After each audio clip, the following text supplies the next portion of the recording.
गोथार साफा जिउआ हे गुरु आयशु आयशु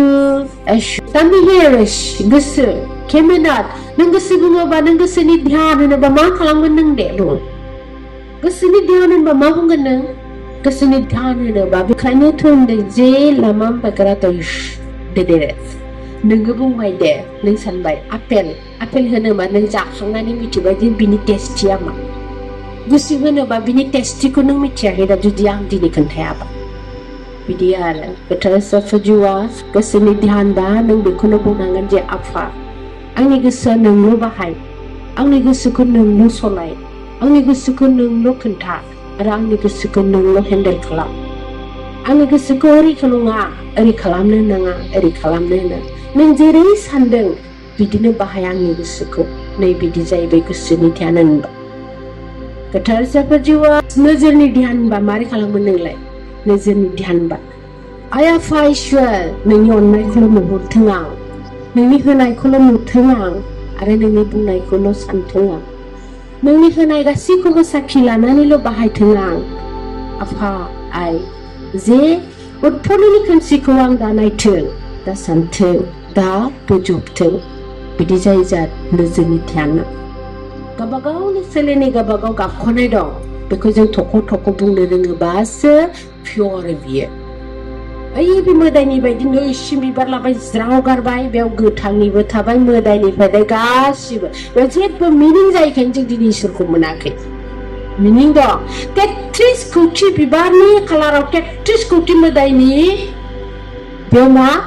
गुनजों लोगोसे जोंहा बेयाव बरदान दं दिनै दुर्गानो मा होनांगौ गोदोबो बेखौ मानो होआसै होनोबा बेखौ गोदोनि मिथिहोआसै मानो बिसोर अमर नङा बेखायनो बे थाबाय दे जानला मानला नाथाय लास्टआव बिसोरनो नांगौ गावसोर मुक्ति जानो थाखाय बेफोरखौ सियर मोनबासो बियो इसोरनिसिम फैनो हागोन बेखौ जोङो देब देबिनियावनो होखाजोब्बाय एखायसो बिसोरो दिनै खुला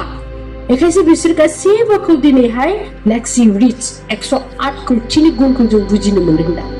माने मोनदों दिनै जों खोनासंनो मोनदों मानो होनबा टुमारो रिसम 33 कौटिनि गुनखौ माबायदि मिथिखो होनोबा जोंनो बिसोरनो माबायदि नांगौ बेखौ जों होखांबाय होनदों होखांनायनि उनावसो जों दिनै 33 कौटि आरो 108 कौटि गुनखौ जों मोनदों दिनै मान हिसाबै जों दिनै 108 माना जोंहा 108 कौटि गुनखौ जोङो दिनै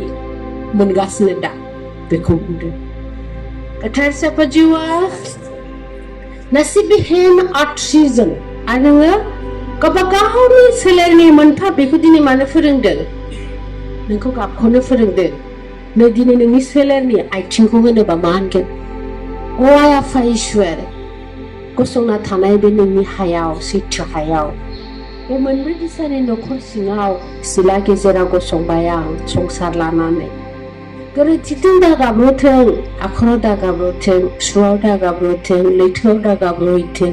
अराव दागाब्रहैथों आंनि आगाना नोंनिथिंल' सिदा थांबाय थाथों बेखौनो गाबख'यो आं आफा आगाननि बियो आगाननि गावनि सोलेरनि मोनफा मोनफा आरजखौ नों खालामनो रोङोबानो बेनो जाबाय दा आंग्रा मांग्रा नङा लाबासिनो बेखौ होनदों आखाइनि मा होनदों आफा अराय सम नोंनि होनायखौनो मोनजाबाय थाथों आं बुंनो रोंथों आं बाहायनो रोंथों आं खुलुमनो रोंथों आं आरो मान सनमान लानो रोंथों आं नोंनि गासैबो गुन होनायखौ आजावनो रोंथों आं नोंनि होनाय सिनजों जों खुंनो रोंथों बानो रोंथों सोलिनो रोंथों आरो दंनाय माने नोंनो होफिननो रोंथों बिदि गोथार साफा जिउआ हे गुरु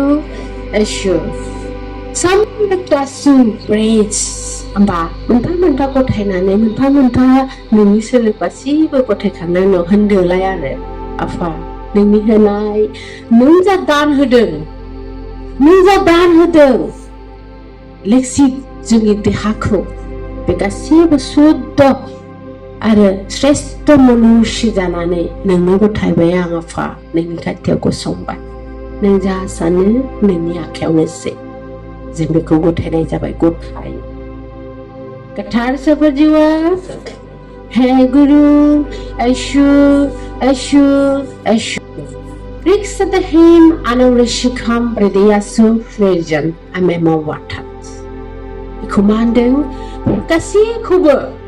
जों प्रकृतिजोंनो जुदि गावनि उत्पन्ननि गुनखौ गारोब्ला जोङो बियो मोनफा मोनफा बिद्दा मोनफा मोनफा गुना फैबाय थागोन जुदि नोङो उत्पन्नखौ दाबो गाराखै बाहायगासिनो होमबा नै बेफोर गुना नोंनि गोसोआव फैनाय नङा